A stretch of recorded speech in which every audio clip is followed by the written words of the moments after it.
ఓం నమో భగవతే వాసుదేవాయ. వ్యాసప్రణీతమైన మహాభాగవత కథాసారం సంపూర్ణంగా అందించే ప్రయత్నం చేస్తున్నాం. ఈ అమృత ఫలాన్ని మీరు ఆస్వాదిస్తూ మీ పిల్లలకి అందరికీ కూడా కథారూపంలో దీన్ని తెలియజేయండి. ఆ వాసుదేవుడి యొక్క అనుగ్రహం అందరికీ ఉండాలని చెప్పి కోరుకుంటూ, కరారవిందేన పదారవిందం ముఖారవిందే వినివేశయంతం వటస్య పత్రస్య పుటేశయానం బలం ముకుందం మనసా స్మరామి. కృష్ణం వందే జగద్గురుం. ఈ మహాగణాధిపతయే నమః. ఓం నమో భగవతే వాసుదేవాయ. ముదాకరత్తమోదకం సదా విముక్తి సాధకం కళాధరావతంసకం విలాసిలోకరక్షకం నారాయణం నమస్కృత్య నరం చైవ నరోత్తమం దేవీం సరస్వతీం వ్యాసం తతో జయ ముదీరయేత్. వ్యాసం వసిష్ఠనప్తారం శక్తే పౌత్రమకల్మషం పరాశరాత్మజం వందే సుఖతాతం తపోనిధిం. గురవే సర్వలోకానాం విషజే భవరోగిణాం నిధయే సర్వవిద్యానాం దక్షిణామూర్తయే నమః. ఈరోజు ఉద్ధవుడు అనేటువంటి వాడు చాలా చాలా మహాపరమ భాగవతోత్తముడైన, శ్రీకృష్ణుడితో బాగా సాన్నిధ్యం కలిగిన వాడది విశేషం. శ్రీకృష్ణుడితో ఉన్న ఆయన మహాపరమ భాగవతోత్తముడు. అంటే శ్రీకృష్ణుడు ఈయన బాగా స్నేహితులనే చెప్పాలి. స్నేహమేముంది అంటే ఆయన పరమ భాగవతోత్తముడు అవడం చేత శ్రీకృష్ణుడిని సదా మనసు యందు ధ్యానం చేస్తూ ఎల్లవేళలా శ్రీకృష్ణుడిని ఆరాధించేటువంటి గొప్ప పరమ భాగవతోత్తముడు ఉద్ధవుడు. అయితే ఆ ఉద్ధవుడు ఈ విదురుని యొక్క సమాగమం జరిగింది. ఈ విదురుడు సమాగమం ఎందుకు జరిగిందంటే, మరి ఈ విదురుడు కూడా పరమ భాగవతోత్తముడే. శ్రీకృష్ణ భగవానుడు అంటే చాలా ఇష్టం ఆయనకి. శ్రీకృష్ణుడు రాయభారానికి వెళ్ళాడు. ఎవరితోటి? కౌరవుల దగ్గరికి వెళ్ళాడు, పాండవుల పక్షాన. రాయభారం మాటలు అయిపోయిన తర్వాత మధ్యాహ్నం భోజనం చేయాలి కదండి. గబగబా శ్రీకృష్ణ భగవానుడు విశ్రాంతి భవనానికి భోజనానికి బయలుదేరేవాడు. ఈయనకి ఏర్పాట్లు చేయాలని మన దుర్యోధనుడు వాళ్ళు అనుకున్నారు. వాళ్ళు ఏర్పాట్లు చేశారు. అక్కడికి వెడతాడేమో అనుకున్నారు. ఆ భవనం దాటిపోయింది. ఈ లోపల ఈ యొక్క భీష్ముడి ఇంటికి పెడతారేమో, ఆయన ఇల్లు కూడా దాటిపోయింది. తర్వాత ద్రోణాచార్యుడి ఇంటికి పెడతారేమో, ఆయన ఇల్లు దాటిపోయింది. ఆయన గబగబాలా నడుచుకుంటూ వీధులు, చిన్న చిన్న వీధులు దాటి విదురుడి ఇంటికి వెళ్ళారు. ఆ విదురుడి ఇల్లు అంటే ఏదో పెద్ద భవనం ఏం కాదు, సామాన్యమైన భవనం. అలా వెడితే అక్కడికి వెళ్ళినప్పుడు విదురుడు ఆశ్చర్యపోయారు.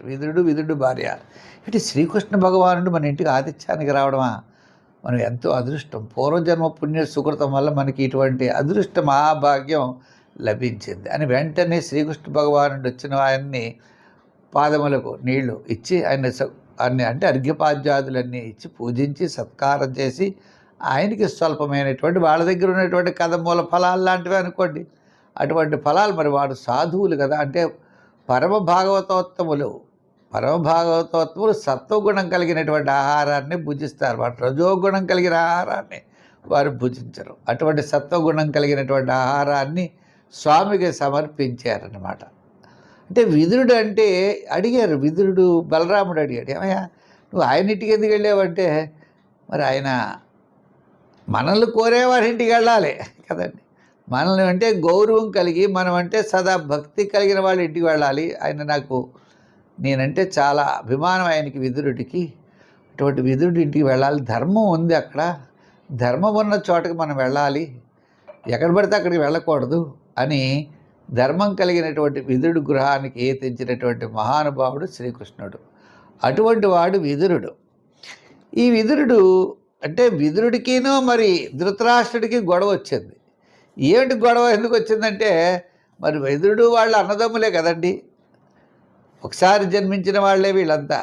అయితే ఈ విదురుడు గొడవ ఏమిటయ్యా అంటే, ఒకసారి ఈయన శ్రీకృష్ణ భగవానుడు రాయభారం అయిపోయి వెళ్ళిపోయే ముందర ఈ విదురుడు వెళ్ళి ఆ యొక్క ధృతరాష్ట్రుడికి కనబడతాడు. ఓ ధృతరాష్ట్ర, నువ్వు చేసేవి చాలా తప్పయ్యా. వారు ఏదో 5 గ్రామాలు ఏదో 5 నగరాలు అడిగారు. వారి రాజ్యం వారికి ఇవ్వడం చాలా ధర్మం కదా. పాండవులు ధర్మ మార్గంలో ఉన్నారు. వాళ్ళేమీ అశక్తులు కాదు, అసమర్థులు కాదు, బలం లేని వారు కాదు, చాలా గొప్పవాళ్ళయ్యా వాళ్ళు. అటువంటి వాళ్ళు నీ దగ్గరికి వచ్చి సంధిగా నువ్వు ఏదిచ్చినా అని చెప్పి నీ మీద ఉన్నటువంటి గౌరవం, భక్తిభావము, ఈ యొక్క సోదరులందరూ కూడా సోదరులు అనే భావము, గురువులు, పెద్దలు, పూజ్యులు వీళ్ళంతా ఉన్నారు కదా. ఇటువంటి వారితో వైరం తెచ్చుకోవడం వాళ్ళకి ఇష్టం లేక వాళ్ళు రాజీ మార్గంలో మహానుభావులు అడిగితే ఇవ్వనండం చాలా అన్యాయం కదా. వారు అడిగిన రాజ్యం ఇవ్వాలి కదా. వాళ్ళ రాజ్యం వాళ్ళకి ఇవ్వడానికి ఏమిటి? మీరు ఎన్ని పాపాలు చేశారు? లకీర్లు అలా దహించేస్తూ ఉంటే నువ్వు పెద్దవాడు అయ్యుండి తప్పురా అని మాట అనలేదు. జోదానికి నీ పుత్రులు పిలిచారు, వాళ్ళు రాకపోతే అదా అని చెప్పి వాళ్ళు వచ్చారు. వచ్చింది మాయాజోదం అని తెలుసు, నీకు మోసం చేస్తున్నారు తెలుసు. రాజ్యాదులు పనాదులుగా పెడుతుంటే పెట్టకూడదురా అని పెద్దవాడుగా నువ్వు చెప్పలేదు. ఎంత తప్పు!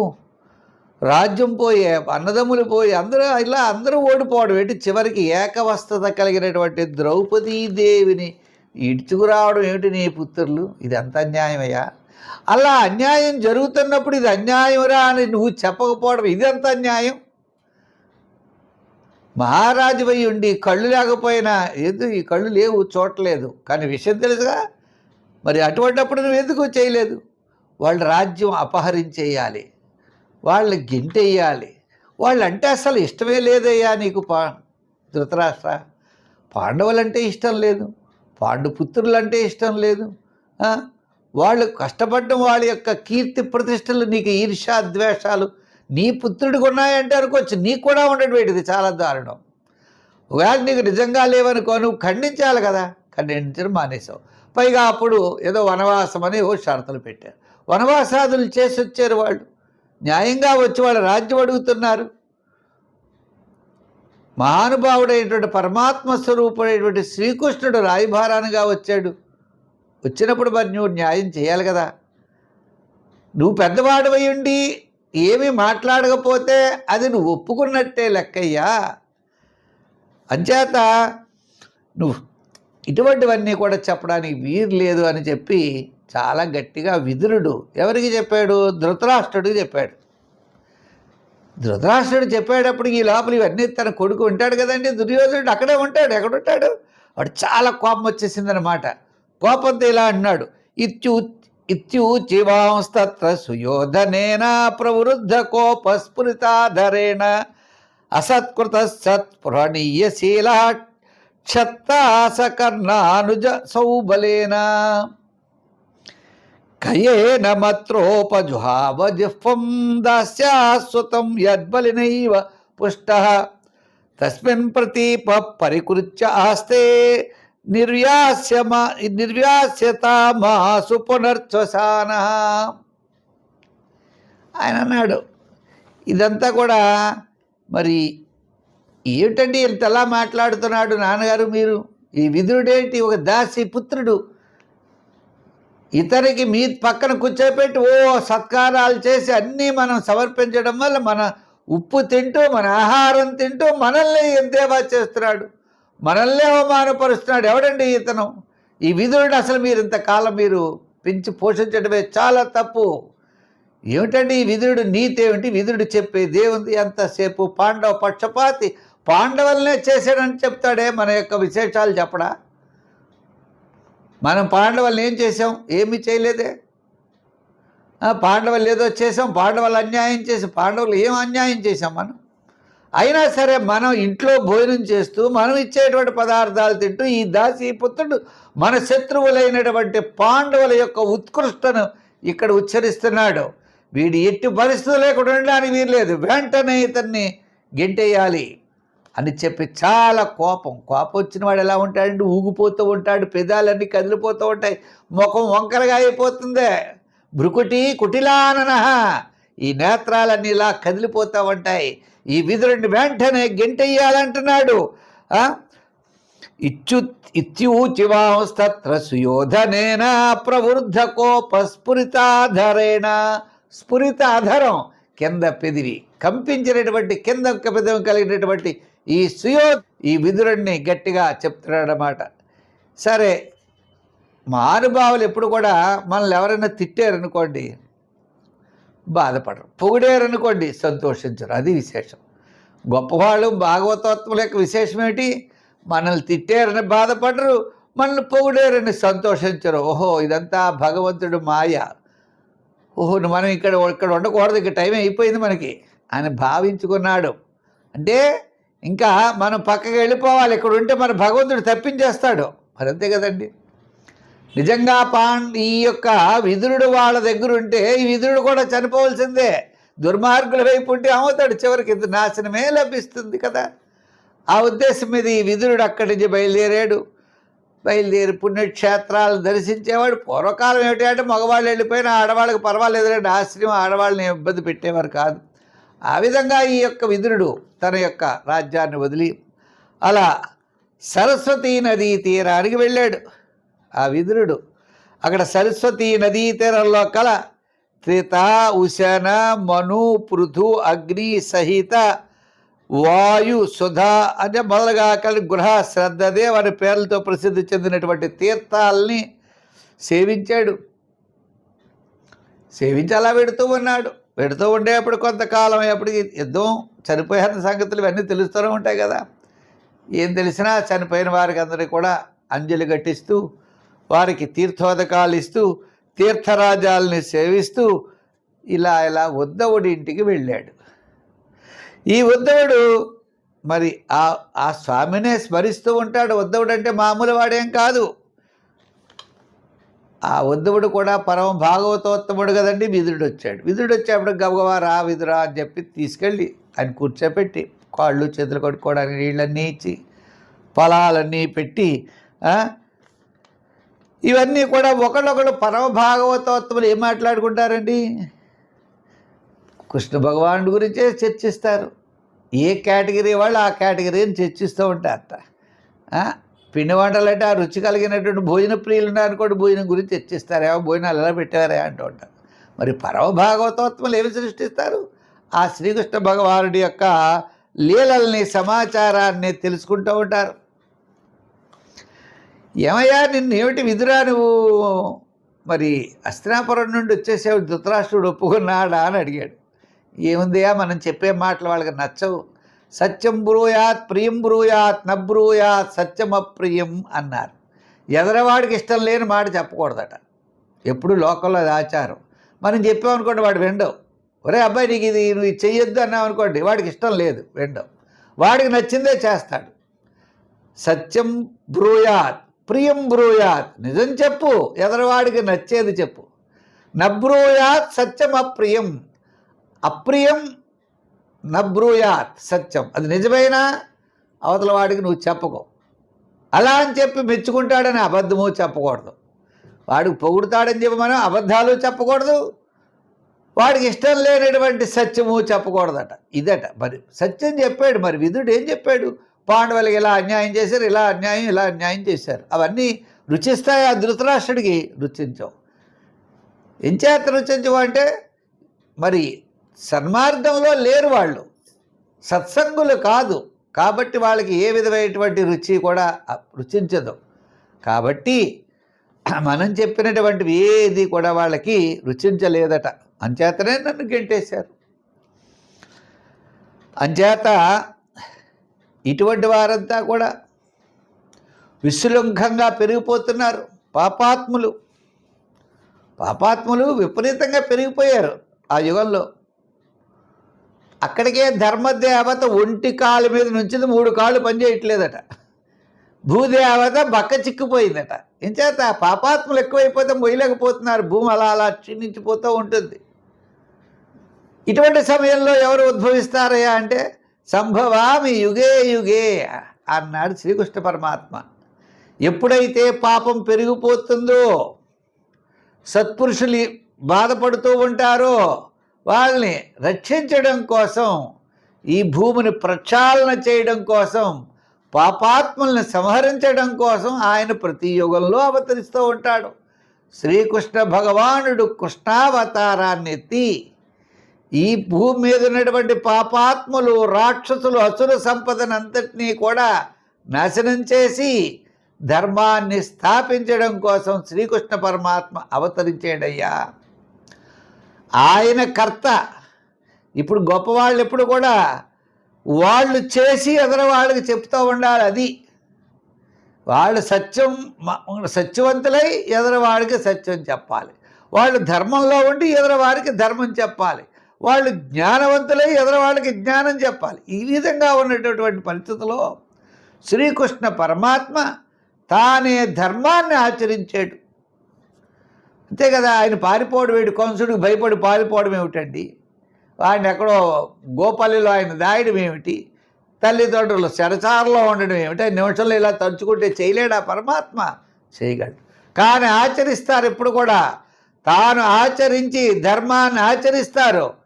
ఆచరించి ఇలా ఆచరించాలని లోకానికి చూపించడం కోసం ధర్మ మార్గ ప్రవర్తులై ఉంటారట. అంచేత కౌరవులు, పాండవులు, మరి ఆ కౌరవులు చేసేటువంటి వాళ్ళంతా రాక్షసులే, అసుర సంపదే అదంతా.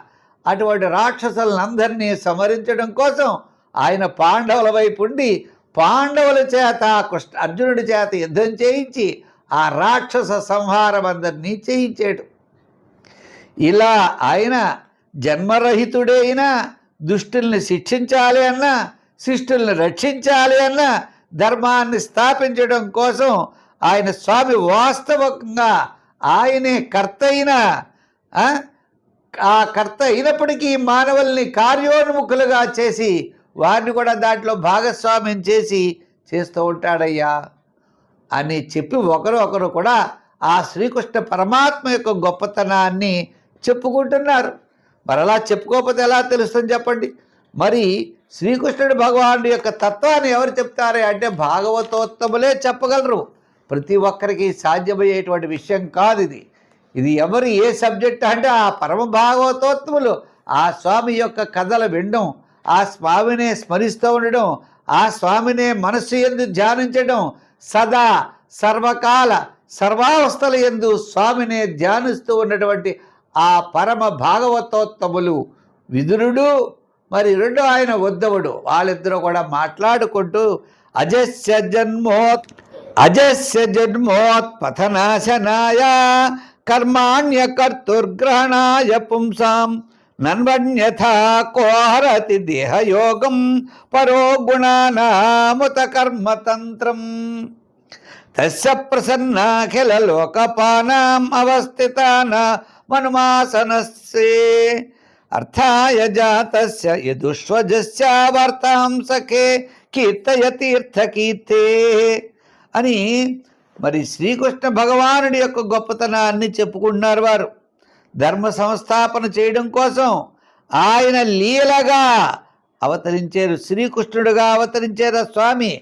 ఆ స్వామి అకర్తయే అయినను ఆచరిస్తూ మార్గదర్శిగా ప్రజలందరికీ కూడా ఆయన మార్గదర్శకంగా ఉన్నటువంటి మహానుభావుడట. అంచేత మిత్రమా, ఉద్ధవా అంటూ ఒకళ్ళు చెప్తూ శ్రీకృష్ణ భగవానుడు ఈ సకల లోకములో వారికి శరణ్యుడు. అందరూ కూడా ఆయన తప్ప వేరే వారిని ఎవరు కూడా పూజించరు.